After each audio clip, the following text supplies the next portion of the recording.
नमस्कार, स्वागत है आपका कथा कल्प में।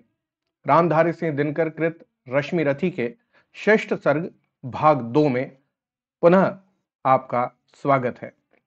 आइए प्रारंभ करते हैं षष्ठ सर्ग भाग 2। है धर्म पहुंचना नहीं, धर्म तो जीवन भर चलने में है। फैला कर पथ पर स्निग्ध ज्योति, दीपक समान जलने में है। यदि कहें विजय तो विजय प्राप्त हो जाती प्रतापी को भी। सत्य ही पुत्र दारा धन जन मिल जाते हैं पापी को भी। इसलिए ध्येय में नहीं धर्म तो सदा निहित साधन में है। वह नहीं किसी भी प्रधान कर्म, हिंसा विग्रह या रण में है। तब भी जो नर चाहते धर्म, समझे मनुष्य संहारों को। गूंथना चाहते वे फूलों के साथ तप्त अंगारों को। हो जिसे धर्म से प्रेम कभी, वह कुत्सित कर्म करेगा क्या। बर्बर कराल दंष्ट्री बनकर मारेगा और मरेगा क्या। पर हाय मनुज के भाग्य अभी तक भी खोटे के खोटे हैं। हम बढ़े बहुत बाहर, भीतर लेकिन छोटे के छोटे हैं। संग्राम धर्म गुण का विशेष किस तरह भला हो सकता है। कैसे मनुष्य अंगारों से अपना प्रदाह धो सकता है। सर्पिणी उदर से जो निकला पीयूष नहीं दे पाएगा। निश्चल होकर संग्राम धर्म का साथ न कभी निभाएगा। मानेगा वह धंष्ट्री कराल, विषधर भुजंग किसका यंत्रण। पल पल अति को कर धर्म सिक्त, नर कभी जीत पाया है रण। जो जहर हमें बरबस उभार, संग्राम भूमि में लाता है। सतपथ से होकर विचलित धर्म की ओर वही ले जाता है। साधना को भूल सिद्धि पर जब टकटकी हमारी लगती है। फिर विजय छोड़ भावना और कोई ना हृदय में जगती है। तब जो भी आते विघ्न रूप, हो धर्मशील या सदाचार। एक ही सदृश हम करते हैं, सबके सिर पर पाद प्रहार। उतनी ही पीड़ा हमें नहीं होती है इन्हें कुचलने में, जितनी होती है रोज कंकड़ों के ऊपर हो चलने में। सत्य ही ऊर्ध्वलोचन कैसे नीचे मिट्टी का ज्ञान करे। जब बड़ा लक्ष्य हो खींच रहा, छोटी बातों का ध्यान करे। चलता हो अंध ऊर्ध्वलोचन, जानता नहीं क्या करता है। नीच पथ में है कौन, पांव जिसके मस्तक पर धरता है। काटता शत्रु को वह लेकिन साथ ही धर्म कट जाता है। फाड़ता विपक्षी को अंतर मानवता का फट जाता है। वासना वहनी से जो निकला, कैसे हो वह संयुग कोमल। देखने हमें देगा वह क्यों, करुणा का पंथ सुगम शीतल। जब लोभ सिद्धि का आंखों पर माणी बनकर छा जाता है, तब वह मनुष्य से बड़े बड़े दुश्चिंत कृत्य करवाता है। फिर क्या विस्मय कौरव पांडव भी नहीं धर्म के साथ रहे। जो रंग युद्ध का है उससे उनके भी अलग न हाथ रहे। दोनों ने कालिक छुई शीश पर, जय का तिलक लगाने को। सतपथ से दोनों डिगे, दौड़कर विजय बिंदु तक जाने को। इस विजय द्वंद्व के बीच युद्ध के दाहक कई दिवस बीते। पर विजय किसे मिल सकती थी जब तक थे द्रोण कर्ण जीते। था कौन सत्य पथ पर डटकर जो उनसे योग्य समर करता। धर्म से मार कर उन्हें जगत में अपना नाम अमर करता। था कौन देख कर उन्हें समर में जिसका हृदय न कंपता था। मन ही मन जो निज इष्ट देव का भय से नाम न जपता था। कमलों के वन को जिस प्रकार विदलित करते मदकल कुंजर, थे विचर रहे पांडव दल में त्यों मचा ध्वंस दोनों नरवर। संग्राम बुभुक्षा से पीड़ित, सारे जीवन से छला हुआ। राधे पांडवों के ऊपर दारुण अमर्ष से जला हुआ। इस तरह शत्रुदल पर टूटा, जैसे हो दावा नल अजय। या टूट पड़े हो स्वयं स्वर्ग से उतर मनुज पर कार्तिकेय। संघटित या कि 49 मरुत कर्ण के प्राण में छाए हों। या कुपित सूर्य आकाश छोड़ नीचे भूतल पर आए हों। अथवा रण में हो गरज रहा धनु लिए अचल प्रालेयवान। या महाकाल बन टूटा हो भू पर ऊपर से गुरुत्मान। बाणों पर बाण सपक्ष उड़े, हो गया शत्रुदल खंड खंड। जल उठी कर्ण के पौरुष की काला नल सी ज्वाला प्रचंड। दिग्गज दराज वीरों की भी छाती प्रहार से उठी हहर। सामने प्रलय को देख गए गजराजों के भी पांव उखड़। जन जन के जीवन पर कराल दुर्मत कृतांत जब कर्ण हुआ। पांडव सेना का रास देख केशव का वदन विवर्ण हुआ। सोचने लगे छूटेंगे क्या सबके विपन्न आज ही प्राण। सत्य ही नहीं क्या है कोई इस कुपित प्रलय का समाधान। है कहां पार्थ, है कहां पार्थ, राधे गरजता था क्षण क्षण। करता क्यों नहीं प्रकट होकर अपने कराल प्रतिभट से रण। क्या इन्हीं मूलियों से मेरी रणकला निबट रह जाएगी, या किसी वीर पर भी अपना वह चमत्कार दिखलाएगी। हो छिपा जहां भी पार्थ सुने, अब हाथ समेटे लेता हूं। सबके समक्ष द्वय रथ रण की मैं उसे चुनौती देता हूं। हिम्मत हो तो वह बढ़े, व्यूह से निकल जरा सम्मुख आए। दे मुझे जन्म का लाभ, और साहस हो तो खुद भी पाए। पर चतुर पार्थ सारथी आज रथ अलग नचाए फिरते थे। कर्ण के स्वाथ द्वे रथ रण से शिष्य को बचाए फिरते थे। चिंता थी एक अग्नि कराल, यदि द्विरथ युद्ध में छूटेगी। पार्थ का निधन होगा, किस्मत पांडव समाज की फूटेगी। नटनागर ने इसलिए युक्ति का नया योग संधान किया। एक अग्नि हव्य के लिए घटोत्कच का हरि ने आह्वान किया।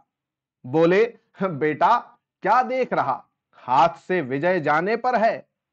अब सबका भाग्य एक तेरे कुछ कर्तव्य दिखलाने पर है। यह देख कर्ण की विशिक वृष्टि कैसे कराल झड़ लाती है। गो के समान पांडव सेना भय विकल भागती जाती है। तिल पर भी भूमि न कहीं खड़े हो जहां लोग सुस्थिर क्षण भर। सारी रणभू पर बहस बरस रहे, एक ही कर्ण के बाण प्रखर। यदि इसी भांति सब लोग मृत्यु के घाट उतरते जाएंगे, कल प्रात कौन सेना लेकर पांडव संगर में आएंगे। है विपद की घड़ी कर्ण का निर्भय गाढ़ प्रहार रोक। बेटा जैसे भी बने पांडवी सेना का संहार रोक। फूटे ज्यों वहनी मुखी पर्वत, ज्यों उठे सिंधु में प्रलय ज्वाल। कूदा रण में त्यों महाघोर गर्जन कर दानव किमाकार। सत्य ही असुर के आते ही रण का वह क्रम टूटने लगा। कौरवी अनी भय भीत हुई, धीरज उसका छूटने लगा। है कथा दानवों के कर में थे बहुत बहुत साधन कठोर। कुछ ऐसे भी जिन पर मनुष्य का चल पाता था नहीं जोर। उन अगम साधनों के मारे कौरव सेना चिघाड़ उठी। ले नाम कर्ण का बार बार व्याकुल कर हाहाकार उठी। लेकिन अजस्र शर वृष्टि निरत अनवरत युद्धरत धीर कर्ण। मन ही मन था हो रहा स्वयं इस रण से कुछ विस्मित विवर्ण। बाणों से तिल भर भी अबिद्ध था कहीं नहीं दानव का तन।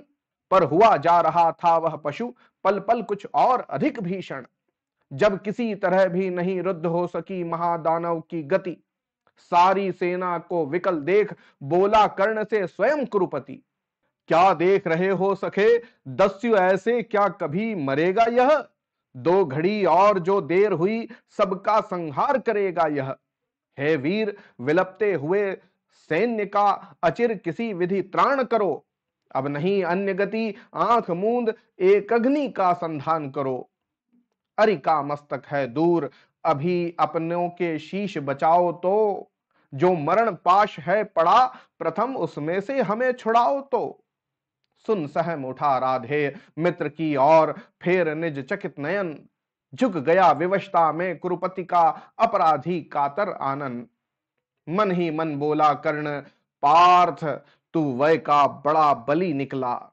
या यह कि आज फिर एक बार मेरा ही भाग्य छली निकला। रहता आया था मुदित कर्ण जिसका अजय संबल लेकर। था किया प्राप्त जिसको उसने इंद्र को कवच कुंडल देकर। जिसकी करालता में जय का विश्वास अभय हो पलता था। केवल अर्जुन के लिए उसे राधे जुगाए चलता था। वह काल सर्पिणी की जिह्वा, वह अटल मृत्यु की सगी श्वसा। घातकता की वाहिनी शक्ति यम की प्रचंड वह अनल रसा। लपलपा आग सी एक अग्नि तृणीर छोड़ बाहर आई। चांदनी मंद पड़ गई समर में दाहक उज्ज्वलता छाई। कर्ण ने भाग्य को ठोक उसे आखिर दानव पर छोड़ दिया। विवल हो कुरुपति को विलोक फिर किसी और मुख मोड़ लिया। उस असुर प्राण को वेद दृष्टि सबकी क्षण भर त्रासित करके एक अग्नि ऊपर लीन हुई अंबर को उद्भासित करके। पा धमक धरा धस उछल पड़ी जो गिरा दस्यु पर वाताकार। हा हा की चारों ओर मची पांडव दल में व्याकुल पुकार। नरवीर युधिष्ठिर नकुल भीम रह सके कहीं कोई न धीर। जो जहां खड़े थे लगे वहीं करने कातर क्रंदन गंभीर। सारी सेना थी चीख रही सब लोग व्यग्र बिल खाते थे। पर बड़ी विलक्षण बात हंसी नटनागर रोक न पाते थे। टल गई विपद कोई सिर से या मिली कहीं मन ही मन जय। क्या हुई बात क्या देख हुए केशव इस तरह विगत संशय। लेकिन समर को जीत कर निज वाहिनी को प्रीत कर वलयित गहन गुंजार से पूजित परम जयकार से राधे असंगर से चला मन में कहीं खोया हुआ। जय घोष की झनकार से आगे कहीं सोया हुआ।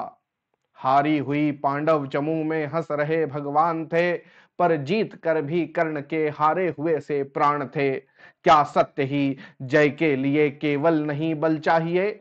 कुछ बुद्धि का भी घात कुछ छल छंद कौशल चाहिए। क्या भाग्य का आघात है कैसी अनोखी बात है। मोती छिपे आते किसी के आंसुओं के तार में। हंसता कहीं अभिशाप ही आनंद के उच्चार में। मगर यह कर्ण की जीवन कथा है नियति का भाग्य का इंगित वृथा है।